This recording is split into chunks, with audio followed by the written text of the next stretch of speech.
Good morning all of you, welcome back to the class of economics. देखो last class में अपन एक topic पढ़ा था टीपी, एपी और एमपी। मैंने आपको फॉर्मुलाज बताए थे। टीपी क्या था बेटा, एपी इंटू वेरिएबल फैक्टर या फिर सिग्मा एमपी, और एपी था टीपी अपॉन वेरिएबल फैक्टर, या और एमपी था TP N minus TP N minus one, या फिर change in TP upon change in variable factor. अब देखना, आज अपन इसको सॉल्व करने की कोशिश करते हैं। मैं आपको टीपी, एपी और एमपी निकाल के दिखाता हूं और अपन पढ़ेंगे लॉ ऑफ वेरिएबल प्रोपोर्शनेट। आज की क्लास में मजा आने वाला है बच्चों, ध्यान से देखना। तो मैंने बात करा आउटपुट की, वेरिएबल फैक्टर की, दैट इज कॉल्ड लेबर। 0 1 2 3 4 5 6, ये मेरे को वेरिएबल फैक्टर गिवन है। मुझे टीपी गिवन है, दैट इज टोटल प्रोडक्ट। कुछ बनाया नहीं तो 0 10 28 45 52 52 एंड 48, ये क्या है मेरा टोटल प्रोडक्ट। अब मैं इससे निकालूंगा बेटा एक तो एवरेज प्रोडक्ट और एक मार्जिनल प्रोडक्ट। तो अपन यहां निकालेंगे एपी एंड एमपी। अब देखो मैं अगर एपी की बात करूं तो बेटा एपी का फॉर्मूला याद करो। सर एपी का फॉर्मूला था टीपी अपॉन वेरिएबल फैक्टर, याद है आपको। तो 0 upon 0, 10 upon 1 10, 28 upon 2 14, 45 upon 3 15, 52 upon 4, बेटा करो ये आएगा मेरा 13, ये आया फिर मेरा 10.4 और ये आया मेरा 8। तो मैंने क्या निकाला, एवरेज प्रोडक्ट भी निकाल लिया। कैसे निकाला sir, TP upon variable factor. अगर मैं एमपी की बात करूं तो मैंने आपको एमपी के दो फॉर्मूले बताए थे सर। एक तो या तो change in TP upon change in variable factor, या फिर TP N minus TP N minus 1। मैं इसको अप्लाई करता हूं पहले। इसका मतलब है नीचे वाले टीपी में से, जैसे टीपी दे रखा है 10 28, नीचे वाले टीपी में से ऊपर वाले टीपी को माइनस कर दो, नीचे वाले में से ऊपर वाले को माइनस कर दो। तो अगर मैं बात करूं मार्जिनल प्रोडक्ट की, तो पहला तो कुछ नहीं है, 10 माइनस 0 कितना होता है बच्चों, 10। मैं क्या बोल रहा हूं, टीपी एन माइनस 1, नीचे वाले टीपी में से ऊपर वाले टीपी को माइनस कर दो। तो 10 माइनस 0 10, 28 माइनस 10 की अगर मैं बात करूं तो बेटा कितना आएगा 18, 45 माइनस 28 कितना है बेटा 17, 52 माइनस से 7, फिर आया 0 और फिर आया बेटा माइनस 4। तो ये अपन ने क्या निकाला, एमपी। सिंपली आपको आ गया। इसको और भी इजी तरीके से सिखाऊंगा आपको, और भी आसान तरीका है इसका, वो अपन जब न्यूमेरिकल सॉल्व करेंगे तब मैं आपको सिखाऊंगा। एक बार ये आपने शेड्यूल बना लिया किसका बेटा, टीपी, एपी और एमपी का। अब एक टॉपिक आता है बेटा अपना लॉ ऑफ वेरिएबल प्रोपोर्शनेट। मैं आपके लिए एक बार लॉ को रीड करता हूं, देखना कितना हार्ड लगेगा आपको। This law was propounded by Alfred Marshall and it explains short-term production function in which one factor is variable and other is fixed, and this law states that by keeping fixed factor constant, change in variable factor, initially TP increases with increasing rate, then TP increases with diminishing rate and finally it's fall। Sir क्या बोल दिया आपने, कुछ समझ ही नहीं आया। मैंने कहा देखो अब अपन समझेंगे इसको, फिर आपको मजा आएगा।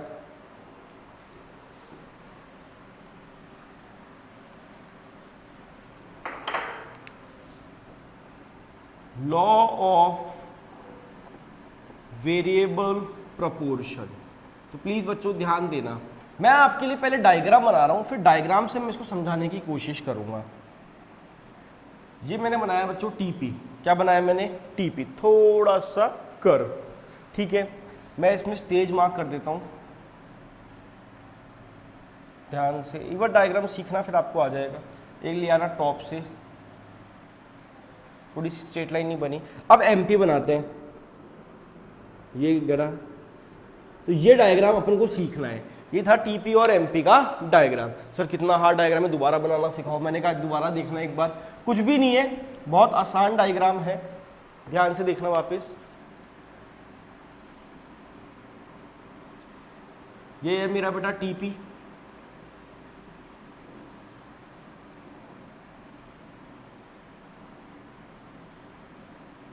ठीक है। मैं एक पहले स्टेजेस मार्क करना है इस तरीके से, पहले टीपी बनाया फिर मैंने स्टेजेस मार्क करी, ठीक है। अब मैं एमपी बनाता हूँ, देखना ये एमपी पहले बढ़ा फिर गिरा और इस पॉइंट से ये नेगेटिव चला जाएगा। तो ये मैंने डायग्राम बनाया टीपी और एमपी का। देखो ये है स्टेज 1, ये है स्टेज 2 और ये है स्टेज 3। डायग्राम में समझ में आया। टीपी बनेगा उल्टा जे और एमपी बढ़ेगा पहली स्टेज में, फिर गिरेगा और फिर नेगेटिव। तो आया एक बार के लिए समझ में। तो देखो अब साथ साथ बनाएंगे आप लोग मेरे डायग्राम को, कॉपी पेन ले लीजिए हाथ के अंदर, कुछ भी नहीं है डायग्राम में, साथ साथ बनाने की हम कोशिश करते हैं। सर ये टीपी था अपना, ये आपने स्टेजेस मार्क कर दी, मैंने कहा बिल्कुल बच्चों। ये एमपी बढ़ा, फिर एमपी गिरा और फिर ये नेगेटिव, तो ये मेरा एमपी हो गया। तो ये बेटा टीपी और एमपी का डायग्राम आया। स्टेज 1 ये वाला पार्ट है मेरा स्टेज 1, इसको बोलते हैं स्टेज ऑफ इंक्रीजिंग रिटर्न, ये कहलाती है स्टेज ऑफ इंक्रीजिंग रिटर्न। ऐसा क्यों? क्योंकि सर एमपी को देखना, एमपी बढ़ रहा है तो कौन सी स्टेज हो गई? Increasing return. एमपी गिर रहा है तो यह है स्टेज 2। देखो इसको देखना है एमपी को, इस वाले पार्ट में एमपी बढ़ रहा है तो कौन सी स्टेज है? स्टेज 1 इंक्रीजिंग वाली। यहां वाले पार्ट में एमपी गिर रहा है तो कौन सी स्टेज है? Stage 2 that is diminishing return.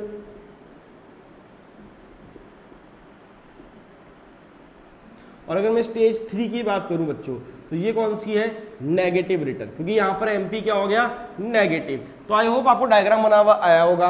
अब मुझे इतनी सी बात बताओ, जब मेरा टीपी बढ़ रहा है तब मेरा एमपी क्या हो रहा है? सर एमपी भी बढ़ रहा है। तो देखो ये यही बोलता है कि स्टेज 1, स्टेज 2 और स्टेज 3। स्टेज 1 है इंक्रीजिंग रिटर्न, स्टेज 2 है डिमिनिशिंग रिटर्न और स्टेज 3 है नेगेटिव रिटर्न। बनाना है बच्चों डायग्राम और स्टेजेस मार्क करनी है।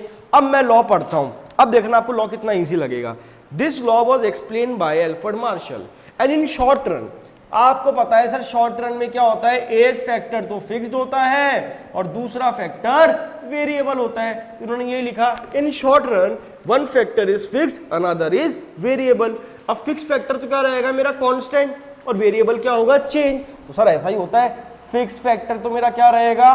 कांस्टेंट, और जो वेरिएबल फैक्टर है वो क्या होगा सर? चेंज। तो इन्होंने लिखा it explains short run production function in which one factor is fixed, another is variable, and this law states that by keeping fixed factor constant and change in variable factor, initially TP increases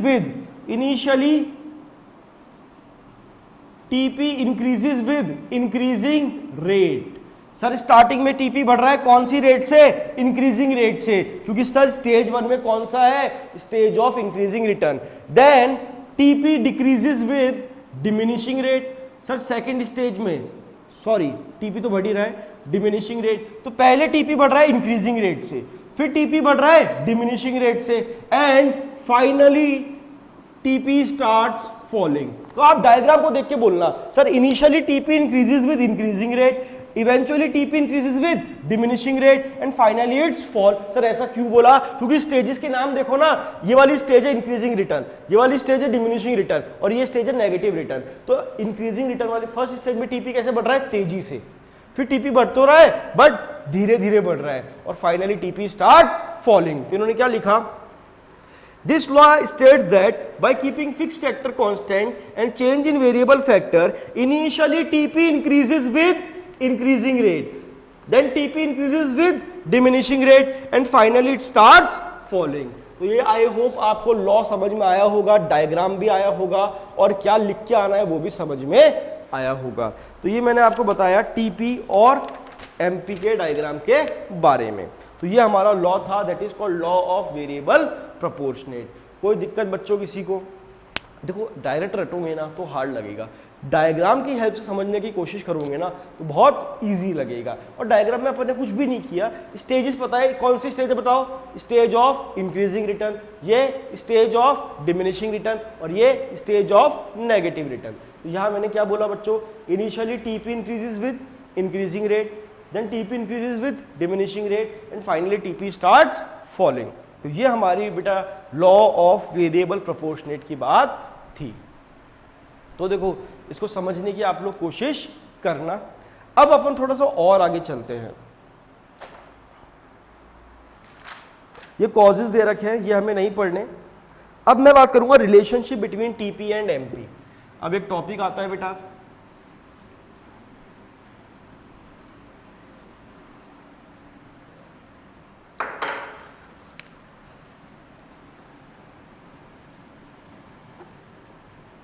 relationship between TP and MP। अब मैं अगर इसकी बात करूँ ना, ये exam में 3 marks 4 marks का टॉपिक आता है और बच्चे क्या गलती करते हैं, रटने की कोशिश करते हैं। इसमें ऐसा लिखा हुआ है व्हेन एमपी इंक्रीजेज, वो कुछ नहीं करना। आप जब भी कोई भी रिलेशनशिप पढ़ो ना, उसको रटने की कोशिश मत करना, उसको आप डायग्राम से समझने की कोशिश करना। देखो अगर मैं रीड करूँ आपके लिए तो मैं रीड करता हूँ, देखो क्या क्या लिखा हुआ है। When MP increases TP increases with increasing rate, when MP diminishes but above zero TP increases with diminishing rate, when MP becomes zero TP at its maximum, when MP becomes negative TP starts falling. Sir क्या अजीब अजीब सी बातें लिख दी। मैंने कहा रुको समझाता हूँ, देखो आपको कुछ मत करो, डायग्राम बनाओ। और डायग्राम तो आपको आता है किसका, टीपी और एमपी का। मैंने कहा ये क्या है अपना बच्चों, टीपी, मैंने स्टेज मार्क कर दी, एक तो मैक्सिमम से लिया ना और एक यहां से लिया ना। अब मैं बनाता हूं एमपी, ये मेरा एमपी है। अब इन दोनों में रिलेशनशिप अपन को मार्क करना है, तो नीचे तो आएंगे सर वेरिएबल फैक्टर्स, या मैं छोड़ देता हूं टीपी एंड एमपी। चलो बताओ रिलेशनशिप, इतना सी बात करो, जब टीपी बढ़ रहा है तो एमपी क्या कर रहा है, बढ़ रहा है। मतलब आप क्या करो, एमपी को बेस ले लो। तो मैं लिखता हूं व्हेन एमपी इंक्रीजेस, टीपी का, जब एमपी बढ़ रहा है तब टीपी क्या कर रहा है, sir TP also increases with increasing rate. देखो ना, when MP increases TP increases with increasing rate. अब दूसरा पॉइंट देखना, when MP decreases TP increases with diminishing rate. जब एमपी गिर रहा है तब टीपी बढ़ रहा है, कौन सी रेट से, डिमिनिशिंग रेट से। अब यहां पर देखो एमपी क्या है, जीरो, तो टीपी कहां खड़ा है, अपने मैक्सिमम पे। तो यहां लिखा when MP becomes zero TP at its maximum, TP at its maximum. कैसे कैसे देखना एक बार शुरू से बताता हूं। जब एमपी बढ़ रहा है तब टीपी क्या कर रहा है, सर टीपी भी बढ़ रहा है, कौन सी रेट से, इंक्रीजिंग रेट से। जब एमपी गिर रहा है तब टीपी क्या कर रहा है, सर टीपी बढ़ रहा है, कौन सी रेट से, डिमिनिशिंग रेट से। जब एमपी जीरो हो गया टीपी क्या खड़ा है, अपने मैक्सिमम पे। फिर last point, when MP becomes negative, अब एमपी नेगेटिव हो गया तब टीपी क्या कर रहा है, टीपी स्टार्ट्स फॉलिंग। लो बन गए चारों पॉइंट, फर्स्ट सेकंड 3 4। क्यों रटते हो, समझना, कुछ भी नहीं किया, मैंने डायग्राम बनाया और मैंने देखा जब एमपी बढ़ रहा है तब टीपी बढ़ रहा है, कौन सी रेट से, इंक्रीजिंग रेट से। जब एमपी गिर रहा है तब टीपी बढ़ रहा है, कौन सी रेट से, डिमिनिशिंग रेट से। जब एमपी जीरो है टीपी का खड़ा है अपने मैक्सिमम पे, और जब एमपी नेगेटिव हो गया तब टीपी स्टार्ट्स फॉलिंग। तो बच्चों ये क्या था, relationship between TP and MP. आया क्या, कुछ भी नहीं है, डायग्राम बनाओ और इसको एक्सप्लेन कर दूं कि सर जब एमपी बढ़ेगा तब टीपी बढ़ेगा, जब एमपी गिरेगा तब भी टीपी बढ़ रहा है, बट यहाँ इंक्रीजिंग रेट है और यहाँ डिमिनिशिंग रेट है, क्योंकि सर स्टेज 1 थी स्टेज ऑफ इंक्रीजिंग रिटर्न और स्टेज 2 थी स्टेज ऑफ डिमिनिशिंग रिटर्न। यहाँ सर एमपी बिकम जीरो तो टीपी का खड़ा है अपने मैक्सिमम पे, और जब एमपी बिकम्स नेगेटिव तो टीपी स्टार्ट्स फॉलिंग। क्लियर है बच्चों। तो ये अपन ने एक टॉपिक किया, relationship between TP and MP. अभी भी बोल रहा हूं, रटने की कोशिश मत करना, इस डायग्राम को समझ के एक्सप्लेन करने की कोशिश आप लोगों को करनी है। तो आई होप क्लियर हुआ होगा। एक और टॉपिक आता है अपना बेटा, relationship between AP and MP, वो भी देखते हैं हम, वो अपन डायग्राम बनाएंगे और उसको समझने की कोशिश करेंगे। तो नेक्स्ट टॉपिक क्या है बच्चों, relationship between AP and MP. चलो मैं रीड करता हूं बेटा आप लोगों के लिए। When MP is greater than AP then AP rises, when MP is equals to AP then AP at its maximum, when MP is less than AP then AP falls. Sir ये क्या अजीब अजीब सी बातें बोल रहे हो आप, मैंने कहा सुनना ध्यान से। अब देखो इसको समझते हैं अपन। सर वही क्या करेंगे, डायग्राम बनाएंगे। अब आपको एमपी का डायग्राम याद है, सर बढ़ रहा था और गिर रहा था, तो मैं बेटा सिंपली एमपी का डायग्राम बना देता हूं। ये मेरा क्या है, एमपी, याद है, बढ़ रहा था फिर गिर रहा था और फिर नेगेटिव। अब मैं अगर एपी का डायग्राम बताऊं ना, तो एपी का डायग्राम ध्यान रखना एमपी के नीचे से चालू होगा। तो मैं बनाता हूं एपी का डायग्राम, थोड़ा सा कर्व गलत हो गया अपना, दोबारा बना देते हैं एक बार, क्या फर्क पड़ता है भाई। ये तो मेरा क्या है सर, एमपी, ये मेरा क्या है सर, एपी। तो डायग्राम को बनाना पड़ेगा। एमपी आपको बनाना आता है और एपी कैसे करा मैंने MP के नीचे से चालू करा और बना दिया। अब मुझे इतनी सी बात बताना, मैं आपको एक चीज पूछना चाहता हूं। पहला पॉइंट, इस वाले अगर मैं इसको एक बार डैश डैश मार्क कर देता हूं जिससे आपको क्लियर अंडरस्टैंडिंग हो जाएगी, तो आपको समझ में आ रहा है ये क्या है, ये मेरा AP है, ठीक है, ये तो AP है और ये MP है। अगर मैं इस वाले पार्ट की बात करूं तो इस वाले पार्ट में MP ऊपर है और AP नीचे है, दिख रहा है आपको? तो मैं ऐसा बोल सकता हूं क्या, when MP is greater than AP। Sir इस वाले पार्ट की बात कर रहा हूं मैं, यहां पर MP ऊपर है AP नीचे है, तो when MP is greater than AP, तो AP क्या कर रहा है sir, AP rises, AP rises. Sir जब MP बड़ा है AP नीचे है तो AP क्या कर रहा है उस टाइम, बढ़ रहा है। अगर मैं इस वाले पॉइंट की बात करूं, यहां पे दोनों क्या है, इक्वल है, तो मैं ऐसा बोल सकता हूं when MP is equals to AP। इस वाले पॉइंट की बात कर रहा हूं सर, यहां पे दोनों क्या हो रहे हैं, टच मिल रहे हैं, तो when MP is equals to AP then AP at its maximum. और अगर मैं थर्ड इसके बाद की बात करूं तो सर यहां पे MP नीचे है AP ऊपर है, तो क्या होगा, when MP is less than AP, तब AP क्या हो रहा है सर, AP फॉल्स। तो देखो ये अपने आप पॉइंट बन गए। कैसे कैसे बने, पहले इस पार्ट को देखो। इस पार्ट में क्या है सर, MP ऊपर है AP नीचे है, तो अपन क्या बोलेंगे, when MP is greater than AP then AP rises, when MP is equals to AP then AP at its maximum. और सर व्हेन MP नीचे है तो when MP is less than AP, तब AP क्या कर रहा है, फॉल हो रहा है। तो हम हमेशा MP को बेस रख के रिलेशनशिप को डिफाइन कर देंगे कि सर जब MP बड़ा है AP नीचे है तब AP बढ़ रहा है, जब दोनों इक्वल है तब AP अपने मैक्सिमम पे है, जब MP छोटा है और AP बड़ा है तब AP फॉल हो रहा है। तो ये क्या था बच्चों, अपना relationship between AP and MP, बोले तो average product and marginal product. तो बेसिकली इस चैप्टर में हमें यही पार्ट पढ़ना था, यहाँ पे हमारा चैप्टर वाइंड अप होता है। लेकिन इस चैप्टर में एक टॉपिक है न्यूमेरिकल्स वाला, वो हमें सीखना है। अब तो आपको टेंशन होगी सर उसके लिए फॉर्मूले याद करने पड़ेंगे क्या, मैंने कहा कुछ भी फॉर्मूले याद नहीं करने, मैं आपको सिंपल तरीके से निकालना सिखा दूंगा। चलो अपन एक बार एक सिंपल सा न्यूमेरिकल सॉल्व करने की कोशिश करते हैं और नेक्स्ट क्लास में अपन इस चैप्टर को वाइंड अप कर देंगे पूरे न्यूमेरिकल सॉल्व करके। ठीक है बच्चों, तो मैं एक क्वेश्चन लेता हूं, देखो आपके लिए, अपन सॉल्व करने की कोशिश करते हैं। वेरिएबल फैक्टर 1 2 3 4 5 6 7 8, मुझे दे रखा है बेटा TP क्या 5 15 30 40 45 45 40 30। इन्होंने मुझे बोला फाइंड AP निकालना है। अब देखो आपको फॉर्मूला भी आता है TP upon variable factor, but मैं आपको एक सिंपल ट्रिक सिखाता हूं, ध्यान से देखना। जब भी हम TP से AP निकालेंगे तब हम क्या करेंगे, और जब भी हम AP से TP निकालेंगे तब हम क्या करेंगे। मैं ये दोनों केस बताता हूं आपको। अगर मैं ABCD की बात करूं तो ABCD में A पहले आता है और T बाद में आता है, तो मैं सिंपली ऐसा बोल सकता हूं A को अपन छोटा मान लेते हैं और T को अपन बड़ा मान लेते हैं। तो अगर बच्चों मैं बड़े से छोटे पे जाऊंगा तो उस केस में क्या करूंगा, हमेशा डिवाइड। याद रखना, जब भी मैं बड़े से छोटे पे जाऊंगा तो मैं क्या करूंगा, डिवाइड। और जब भी मैं छोटे से बड़े पे जाऊंगा तो मैं क्या करूंगा, मल्टीप्लाई। ध्यान बस इतना सा, जब भी आप बड़े से, T बड़ा है, जब भी मैं बड़े से छोटे पे जाऊंगा तो क्या करूंगा, डिवाइड। और जब भी मैं छोटे से बड़े पे जाऊंगा तो क्या करूंगा, मल्टीप्लाई। तो मैं अगर सिंपली बोलूं तो TP क्या हो गया मेरा सर, बड़ा, तो बड़े से छोटा निकालना है, क्या करेंगे, डिवाइड। 5/1 5, 15/2 7.5, 30/3 10, 40/4 10, 9, फिर ये कितना आएगा, पॉइंट्स में आएगा लगभग, तो निकाल लेते हैं सर। 6 7 जा 42, 7.5 5 पॉइंट समथिंग 3 पॉइंट समथिंग। तो ये मैंने एक चीज सिंपली सिखाई आपको कि जब भी अपन बड़े से छोटे पे जाएंगे, मतलब पहले सोचना TP और AP में, TP क्या है, बड़ा है, AP क्या है, छोटा है।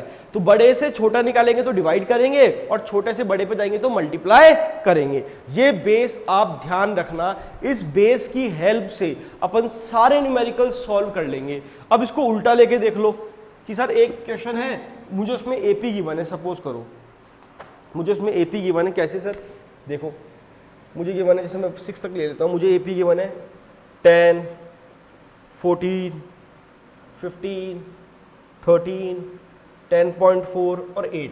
अब मुझे टीपी निकालना है, तो बेटा एपी क्या है, छोटा, तो सर छोटे से बड़े पे जाएंगे तो क्या करेंगे, मल्टीप्लाई, 10 1 जा 10, 14 2 जा 28, 15 3 जा 45, 13 4 जा कहाँ गया 52, ठीक है, 10.4 इंटू 5 52, 8 6 जा 48।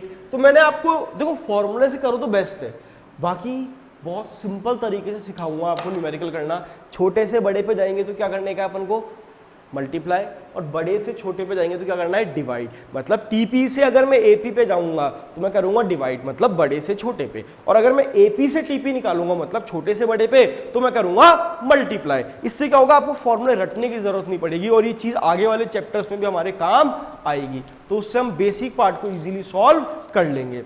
अब इस चैप्टर में जो पार्ट मैंने पढ़ा है उतना ही पार्ट आपको पढ़ना है, ये कॉजेस वगैरह नहीं पढ़ने।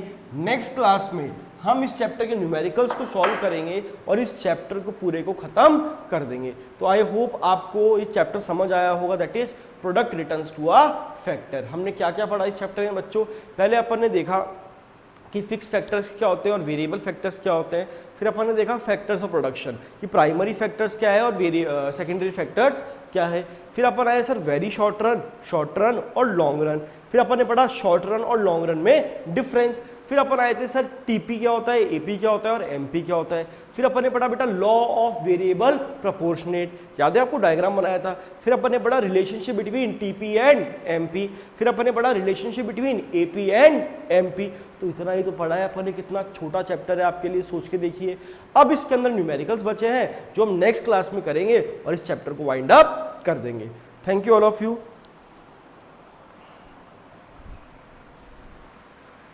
आज के लिए इतना ही करेंगे अपन, नेक्स्ट क्लास में मिलते हैं बेटा अपन लोग इस चैप्टर के न्यूमेरिकल्स के साथ और इसको वाइंड अप कर देंगे। Have a good day all of you.